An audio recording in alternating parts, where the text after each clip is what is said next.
Boom! What does that mean, folks? Well, I'm about to tell you in this review of A Simple Wish. Does this 1997 movie really deserve the hate? Nah, I don't think so. I am going to defend this underrated family movie right now. Big D's Entertainment Rankings and Reviews.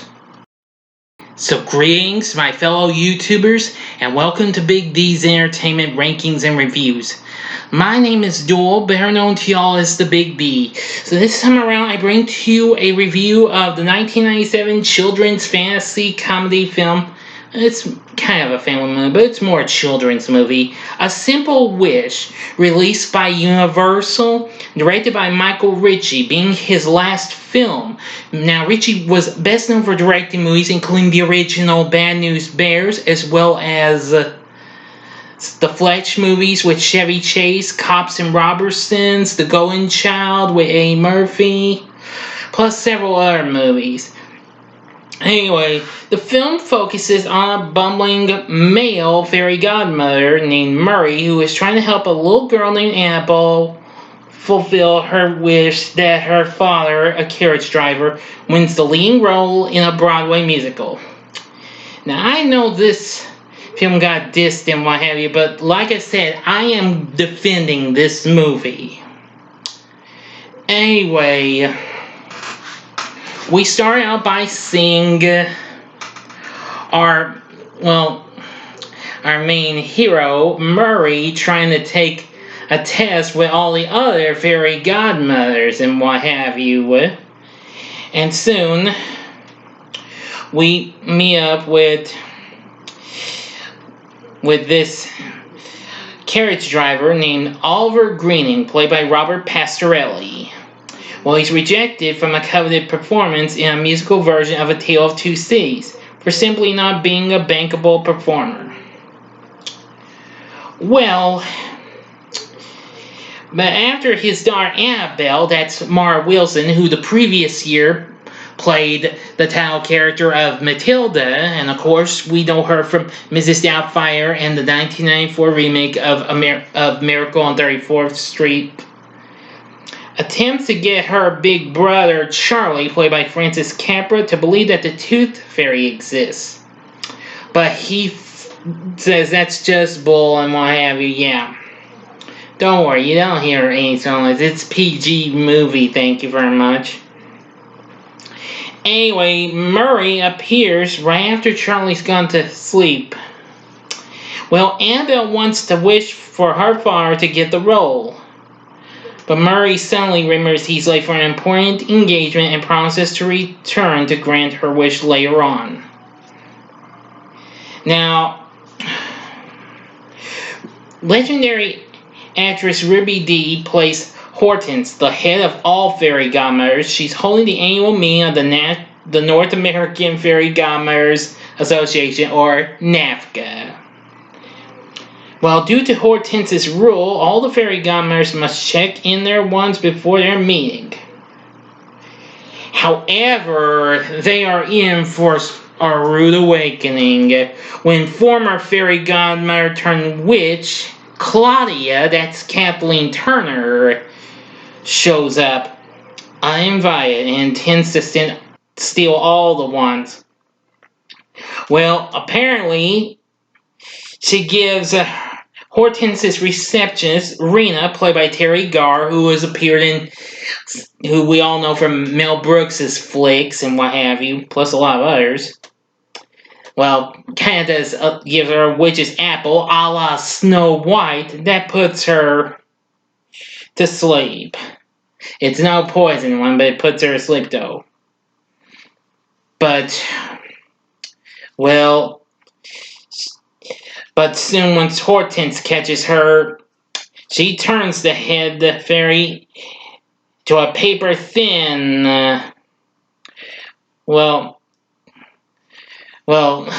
they are flat, paper thin, and only a second after that, binding her mouth with bricks.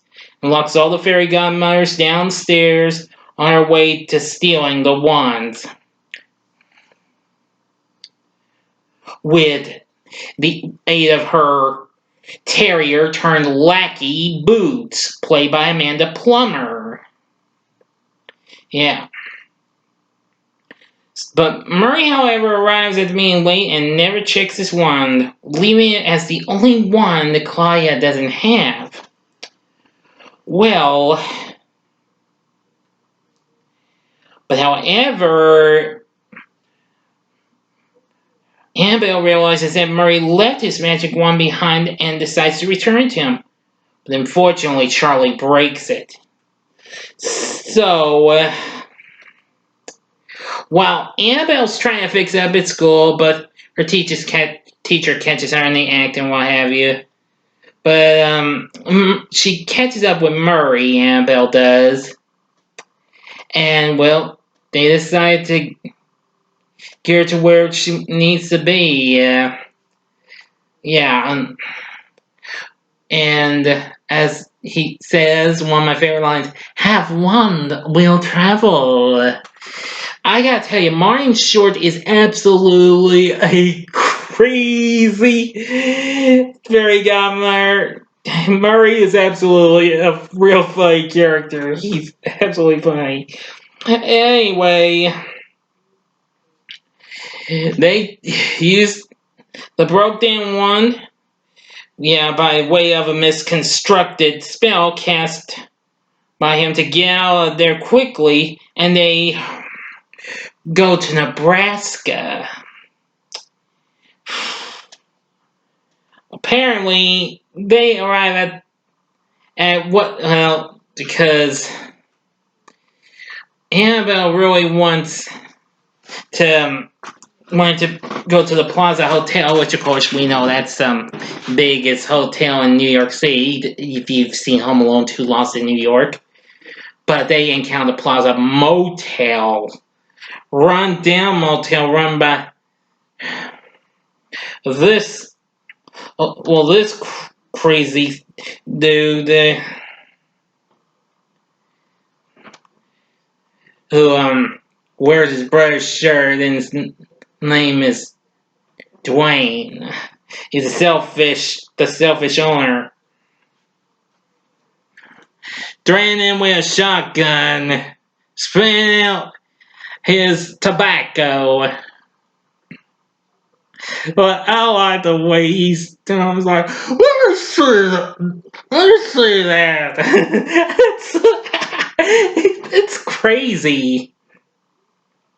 Look at the one and they trying to say, it's like, what's he gonna do? Turn me into a little bunny? Yeah. Annabelle thought that was a good idea. Try and make out, because as they were walking up to that old motel, Annabelle's upset that Murray ruined her wish and what have you. He's like, I did not. And it's like, did too. They're just arguing, like, and Annabelle's like, did to infinity, and Murray's like, did not to double infinity, and she's like, there is no such thing. There isn't? No? Oh boy. And now, Annabelle suggests turning that crazed Dwayne into a little rabbit. But unfortunately, it messes up again and he becomes a giant rabbi. Oh boy. So, try it again, and soon they get zapped back to New York, and they end up, at the Central Park Zoo. The school closed early because of Annabelle's disappearance in an unexplained way, so Charlie goes and finds him. So Annabelle begs Murray to try to grant her wish now that they are close to her dad.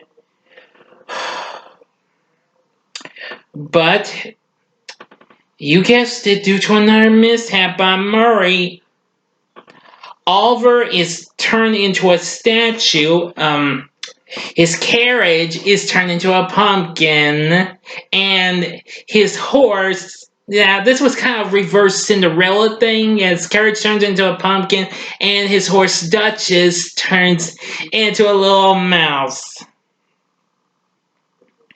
So to fix the problem, they go to the NAFCA office.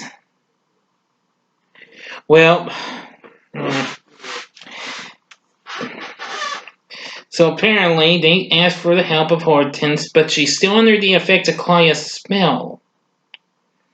Well, soon Rena's awoken. Yeah, and Charlie's thinking that Murray's got a girlfriend with Irina. It's like, she's not my girlfriend. Oh boy. And it's.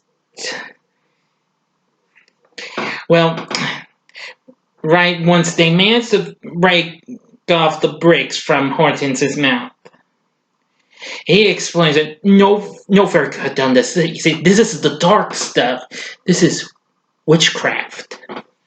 So they manage to get Hortense to speak in. Rena takes Murray and Charlie to fix up the wand. So Hortense tells Annabelle Claudia's plot. Well, explains that there's no such thing as a simple wish. Explains that the Aubrey spell must be lifted before midnight, or Oliver will be doomed to remain a statue forever. Man, Murray's not too thrilled with this. It's like, we cannot go to Claudia's. First of all, I don't even know where she lives. And second of all, she hates my guts. Charlie's just like, is this another one of your ex-girlfriends? Like, look, let's just try and stick to the topic, shall we? That's another fun moment. Anyway, Claudia, meanwhile, has been looking through the wand, searching for hers. After going through, she realized that it's missing, and it's the one that actually belongs to Murray, and she is determined to obtain it. So, Annabelle and Murray head to the theater and see Tony Sable, the selfish and conceited actor who is auditioning for Oliver's part in Two Cities. Knowing this could ruin her father's chance of being in the show, she asks Murray to sabotage the audition any way he can. First, he tries to make it rain on the stage, but is dismissed as a simple technical problem, and the audition continues. Then she asks him to give him a frog in the throat and to impair his singing. Well, he takes this wish too literally. The frogs start hopping out of Sable's mouth one at a time, shocking the cast and crew.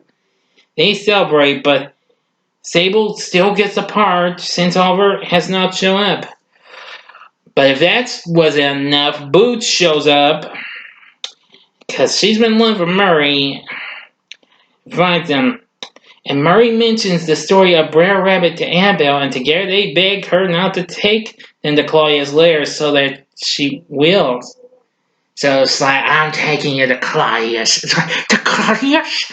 Yeah, that's funny. So Charlie manages to catch up with them and finds the place where Claudia's hiding out at. So it really gets into so much mischief more. When Claudia, causes Annabelle and Murray become ballet dancers, and boy, she composes a orchestra. She's going real fast and what have you. Oh, it's crazy and all.